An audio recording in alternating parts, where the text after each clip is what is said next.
IPL 2026 का match number 8 जो कि खेला जाएगा दिल्ली कैपिटल्स और मुंबई इंडियंस के बीच में अरुण जेटली स्टेडियम दिल्ली के उस मैदान पर जहां पर अभी टी20 वर्ल्ड कप के कुछ मुकाबले खेले गए थे जो कि फरवरी और मार्च के महीने में हुए। और वहां पर हमने पिच का किस तरीके का नेचर देखा, चूंकि इस दिल्ली के मैदान पर जनरली सभी को पता होगा कि काली मिट्टी की पिचेस देखने को मिलती है, लेकिन उस पर काफी सारी चीजें डिपेंड इस बात पर भी करती है कि ग्रास की जो लेयरिंग होगी इस पिच के ऊपर वो कितनी ज्यादा मात्रा में होगी या कितनी थिक लेयरिंग ग्रास की होगी, और उसी वजह से रिजल्ट यहाँ पर बिल्कुल बदल जाता है पहले बैटिंग और सेकंड बैटिंग करने वाली टीमों के लिए। अगर ग्रास की लेयरिंग ज्यादा होगी तब सेकंड बैटिंग करना यहां पर फेवरेबल होता है, अगर ग्रास की लेयरिंग बिल्कुल नहीं होती तब स्पिनर्स यहां पर गेम में सेकंड इनिंग के अंदर आते हैं। वो तो हम आगे पिच रिपोर्ट के अंदर समझेंगे और ये भी समझने की कोशिश करेंगे कि जो यहां पर बाउंड्री डायमेंशन छोटी होती है उसको भी ध्यान में रखते हुए दोनों टीमों की तरफ से जो स्ट्रोक प्लेयर्स हैं वो किस तरीके के ऑप्शंस हमारी टीम में अवेलेबल है, जिनको अपनी फैंटेसी की टीम में हम ना सिर्फ लेके जा सकते हैं बल्कि शानदार टीम अपनी बना पाएंगे। और इवन ना सिर्फ सेफ प्लेयर्स बल्कि दोनों टीमों की तरफ से कुछ बड़े अच्छे डिफरेंशियल ऑप्शंस मौजूद हैं, जिसमें मुंबई इंडियंस की तरफ से कुछ प्लेयर तो पिछला मैच खेले भी नहीं थे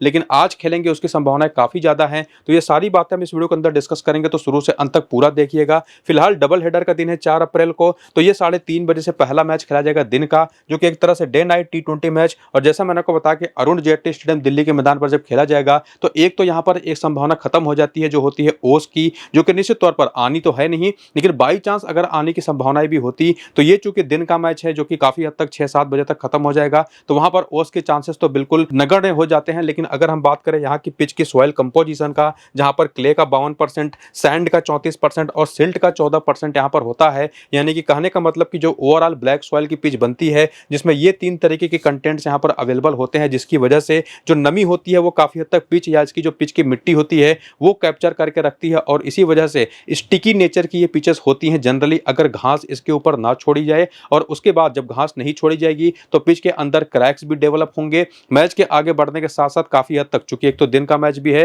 पहली इनिंग में धूप भी पड़ी होगी तो सेकंड इनिंग के अंदर बैटिंग करना उतना आसान नहीं होगा। लेकिन रीसेंट टाइम में हमने क्या देखा है कि पिछले करीब 13 मुकाबले टी20 फॉर्मेट के जो इस मैदान पर खेले गए हैं वहां पर यह हमने देखा है कि इस पर हरी घास की ठीक ठाक सी लेयरिंग भी यहां पर मौजूद होती है, और उसकी वजह से शुरुआत में तेज गेंदबाजों को इवन हेल्प भी यहां पर मिलती है। लेकिन चूंकि यहां पर बाउंड्रीज छोटी होती हैं और ऑलरेडी जब ग्रास की कवरिंग होती है तो जो पिच के क्रैक्स बनने की संभावनाएं होती हैं वो काफी हद तक खत्म हो जाती है और स्पिनर्स का गेम यहां से निकल जाता है, और तेज गेंदबाज शुरुआत में मदद निकाल करके और उसके बाद बल्लेबाजों के लिए पिच पूरी तरह से मुफीद हो जाती है। और इसी वजह से उन 13 मैचेस में 8 बार बैटिंग सेकंड करने वाली टीमें जीती हैं। और इवन टी20 वर्ल्ड कप के दौरान भी अगर आप देखें तो 6 मुकाबले जो खेले गए थे उसमें केवल एक बार इंडिया ने नामीबिया को हरा करके पहले बैटिंग करते हुए मैच को जीता था, वरना हर एक मैच में चाहे नामीबिया के खिलाफ नीदरलैंड हो, चाहे यूएई के खिलाफ अफगानिस्तान हो, चाहे यूएई के खिलाफ साउथ अफ्रीका और इवन जिम्बाब्वे के खिलाफ साउथ अफ्रीका हो, कनाडा के खिलाफ यूएई की टीम हो, सभी ने बैटिंग सेकंड करते हुए मैच को जीता। और पावर प्ले, जैसा मैंने आपको कहा ना कि जब यहां पर घास छोड़ी जाती है शुरुआत में,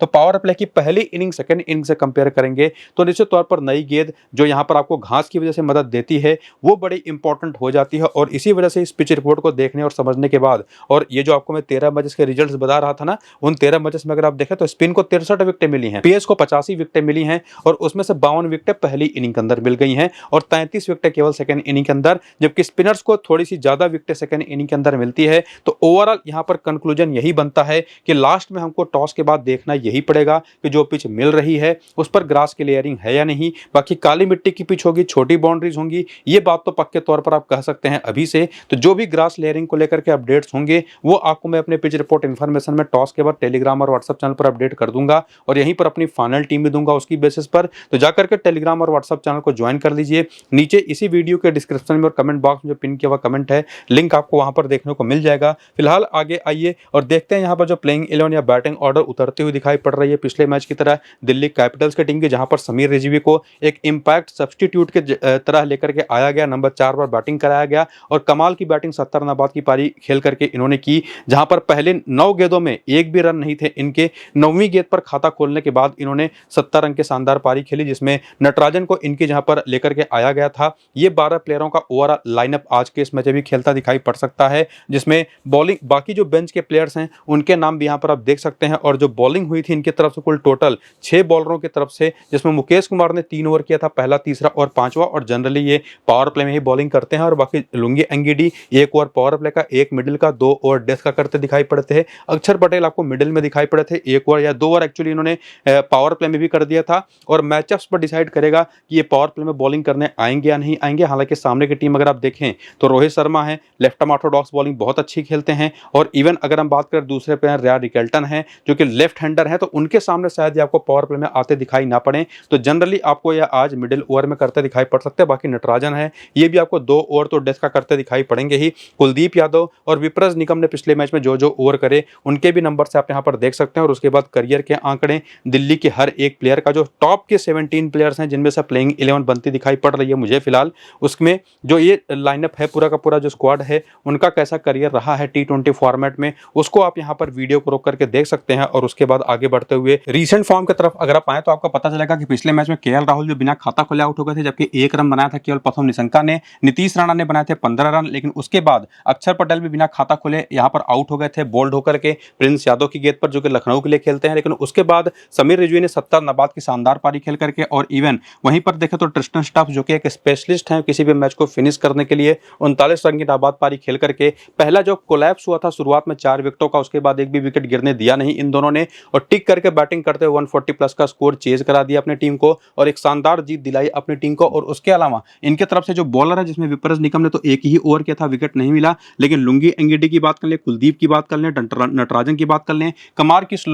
की स्लोअर वंस इनके पेसर्स ने करी, और स्पिनर कुलदीप यादव ने तो टर्न भी निकाला पिच के ऊपर से और विकेट लेकर के गए। मुकेश कुमार भी ठीक ठाक बॉलिंग कर रहे थे, स्पेसिफिकली शुरुआत में जब मिचेल मार्श जैसा बैटर जो कि पूरी तरह से हथौड़ा चलाने को तैयार होता है, उसके सामने भी इन्होंने काफी कंट्रोल रखा और भले विकेट इनको मिला नहीं लेकिन काफी बेहतर बॉलिंग करते दिखाई पड़े। और आज के इस मैच में भी अगर पहली इनिंग की बॉलिंग है और अगर पिच के ऊपर घास है तो वहां पर एक आइडियल बॉलिंग ऑप्शन हो जाएंगे, तब उस कंडीशन में आपको इनको 100% लेकर के जाना है। बाकी चाहे बात कर ले बाकी तीनों ही बॉलर्स की, चाहे वो नटराजन हो चाहे एंगीडी हो, जो कि बहुत ही कमाल की ऑफ कटर्स फेंकते दिखाई पड़ रहे हैं। वर्ल्ड कप से ये चीज आपने देखा होगा, इंडिया के खिलाफ काफी कमाल की बॉलिंग करी थी। और इनकी जो ऑफ कटर्स होती है ना, स्लोअर वंस, वो बॉलर अगर हम बात करें एज अ बॉलर जब ये करते हैं उसको, तो चूंकि इनका एक्शन भी चेंज नहीं होता, आर्म स्पीड भी काफी हद तक वैसी ही होती है, तो उसको पकड़ना काफी मुश्किल हो जाता है और इसी वजह से काफी सफल रहे हैं रिसेंट टाइम पे। और ये तीनों ही बॉलर काफी इंपॉर्टेंट रहेंगे आज के इस मैच में। निश्चित तौर पर नटराजन, कुलदीप और एंगीडी सीधे हमारी फैंटेसी की टीम में आएंगे।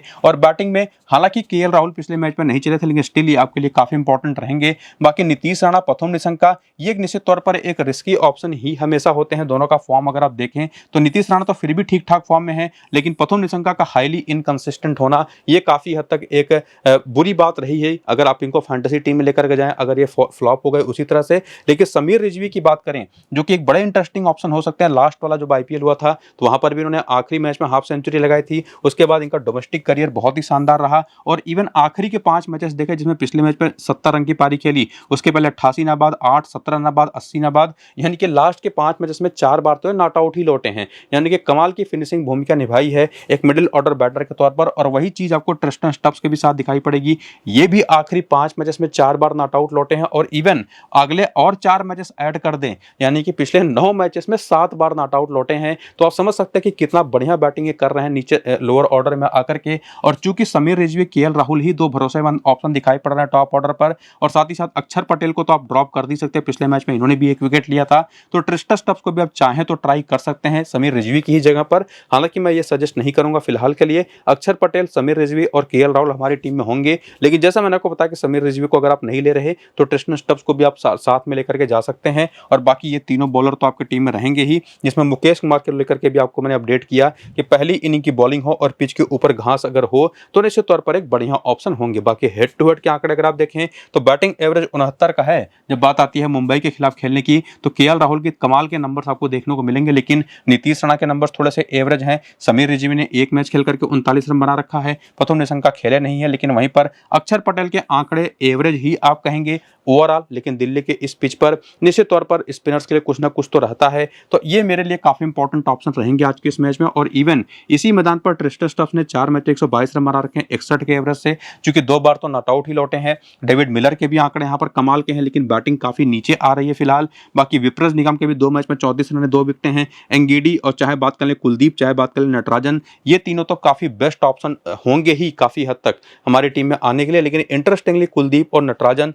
दोनों के दोनों, और नटराजन तो बुरी तरह से इस मैदान पर फेल रहे हैं, नंबर्स में आपको साफ साफ दिखाई पड़ रहा है। लेकिन उसी में मुकेश कुमार के आंकड़े अगर आप देखें तो पहली इनिंग की बॉलिंग बॉलिंग में तो बढ़िया किया ही है, सेकेंड इनिंग की बॉलिंग में तो और भी खतरनाक तरीके की बॉलिंग करी इन्होंने, 4 मैच में 8 विकेट लेकर के। तो फिलहाल तो मेरे वो 6 ऑप्शन जो बेस्ट हैं वही सेटल तौर पर रहेंगे, लेकिन उसमें जैसा मैं आपको ऑलरेडी बता चुका हूं कि समीर रिजवी के जहां पर आप ट्रिस्टन स्टब्स को ट्राई कर सकते हैं, और निश्चित तौर पर ये जो तीनों के तीनों बॉलर आप लेकर के जा रहे हैं उसमें भी मैं कुलदीप को लेकर के तो नहीं कहूंगा कि आप उनको हटाइए, लेकिन निश्चित तौर पर नटराजन की जगह पर आप मुकेश कुमार को भी, अगर सेकंड इनिंग की भी बॉलिंग होती है तो भी आप यहां पर ट्राई कर सकते हैं। सिर्फ इतने चेंजेस आपको मैं सजेस्ट कर सकता हूं, बाकी आगे वेन्यू के भी नंबर देखें तो इस मैदान पर कुलदीप के 21 मैच 20 विकेट हैं, एंगीडी के 4 मैच 5 विकेट है, यहीं पर नटराजन काफी कामयाब रहे हैं, मुकेश कुमार के नंबर यहाँ पर थोड़े से एवरेज हो जाते हैं। तो इसी वजह से जो बॉलिंग के ऑप्शंस आपको मैंने बताए थे उसी पर मैं टिका रहूंगा। बस बैटिंग में अगर आप देखें तो केएल राहुल इस मैदान पर भी बढ़िया खेले हैं, यहाँ पर समीर रिजवी खेले नहीं है, प्रथम निशंका खेले नहीं है,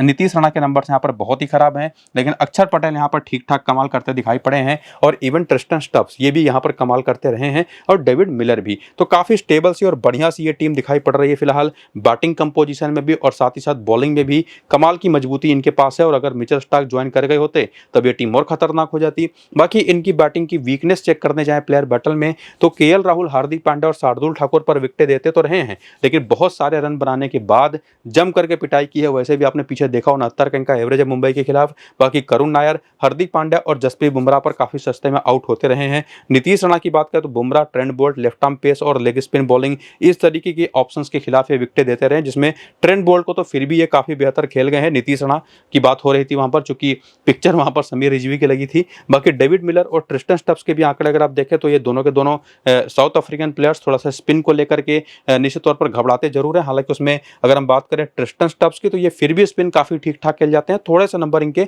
लेग स्पिन पर पुअर रहे हैं। और बाकी बाएं हाथ की तेज गेंदबाजी वो निश्चित तौर पर इस दिल्ली की टीम के खिलाफ काफी यूजफुल होती है, और ऐसा कोई ऑप्शन अगर आप जाकर के देखें तो वो निश्चित तौर पर मौजूद है मुंबई की टीम में ट्रेंट बोल्ट के तौर पर। तो इनका एक अच्छा रोल हो सकता है आज के इस मैच में। हालांकि पूरा का पूरा लाइनअप अगर आप देखें जो 12 प्लेयरों का रहेगा, जिसमें लास्ट वाले मैच में अगर हम बात करें तो सूर्य कुमार यादव एक इंपैक्ट प्लेयर के तौर पर खेले थे, और टीम में आए थे जसप्रीत बुमराह की जगह पर जब पहली इनिंग की बॉलिंग हो गई। बाकी बैटिंग ऑर्डर तो कुछ इसी तरीके का रहा था, जिसमें ना तो विल जैक्स आपको दिखाई पड़ेंगे, ना तो मिचेल सेंटनर दिखाई पड़ेंगे, जो कि पिछले मैच में नहीं खेले थे। अब देखना पड़ेगा आज अवेलेबल हो पाते हैं या नहीं, होंगे तो निश्चित तौर पर सरफेन रदरफोर्ड के यहाँ पर तो सीधे वो आपको टीम में खेलते दिखाई पड़ेंगे ही, कम से कम विल जैक्स तो आपको टीम में आते दिखाई पड़ ही रहे हैं। और उसके बाद लेग स्पिन का भी एक ऑप्शन मयंक मार्कंडे का आपने देखा। बाकी इनके पास जो बेंच है जहां पर विल जैक्स तो हैं ही, सेंटनर है, कॉर्बिन बॉश है, दीपक चाहर है, क्विंटन डिकॉक भी लास्ट वाला मैच नहीं खेले थे, और बाकी जो ऑप्शंस और भी हैं उनके नाम भी आप यहां पर देख सकते हैं। और जो टॉप के बॉलिंग ऑप्शन पिछले मैच पर रहे, जो टोटल कुल 6 बॉलिंग ऑप्शन यूज किए गए थे,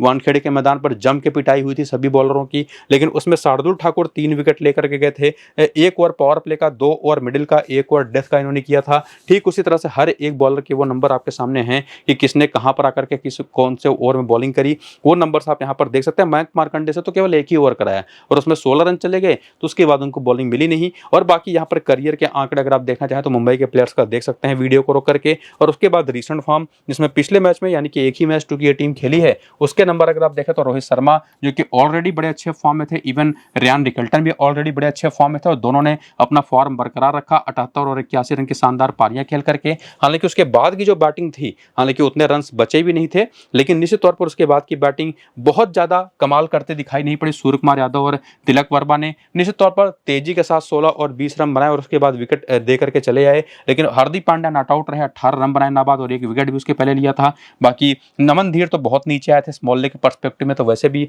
ज्यादा बेहतर ऑप्शन ये बनते नहीं, लेकिन अगर उसी में विल जैक्स आज के इसमें जब प्लेइंग इलेवन में वापस आते हैं, जो कि T20 वर्ल्ड कप में कमाल के ऑलराउंड परफॉर्मेंसेस देकर के आए हैं, तब तो ये वैसे भी काफी इंपॉर्टेंट ऑप्शन हो जाते हैं। लेकिन निश्चित तौर पर होता हमको टॉस के बाद पता चलेगा, वरना शार्दुल ठाकुर ने पिछले मैच में 3 विकेट लिया। हालांकि अल्लाह मोहम्मद गजनफर, ट्रेंट बोल्ट और साथ ही साथ जसप्रीत बुमराह तीनों के तीनों सुपर फ्लॉप रहे विकेट निकालने के मामले में। हालांकि बुमराह ने बॉलिंग अच्छी करी, बाद में पिट भी गई बीच में, और इसी वजह से बुमराह और ट्रेंट बोल्ट निश्चित तौर पर मैं टीम तो ट्राई करूंगा। बाकी विल जैक्स का देखना पड़ेगा ये खेलेंगे या नहीं खेलेंगे, और चांसेस काफी अच्छे हैं कि सेंटनर अगर अवेलेबल हो जाता है तो इनको गजनफर की जहां पर खिलाया जा सकता है, और ये भी काफी बढ़िया फॉर्म में रिसेंट टाइम में रहे हैं। तो निश्चित तौर पर फाइनल प्लेइंग 11 हमको देखनी पड़ेगी, विल जैक्स और सेंटनर की अवेलेबिलिटी कैसी होगी वो समझना पड़ेगा। और अगर ये दोनों अवेलेबल हो जाते हैं तो निश्चित तौर पर टीम सिलेक्शन हमारी थोड़ी सी बेटर हो जाएगी। लेकिन अभी के लिए बोल्ट और बुमराह के साथ साथ हार्दिक पांड्या, रियान रिकेल्टन और रोहित शर्मा के तौर पर 5 बेस्ट ऑप्शन तो हमको सीधे सीधे मिल जाते हैं, लेकिन और कोई छठा ऑप्शन क्या रहेगा या नहीं,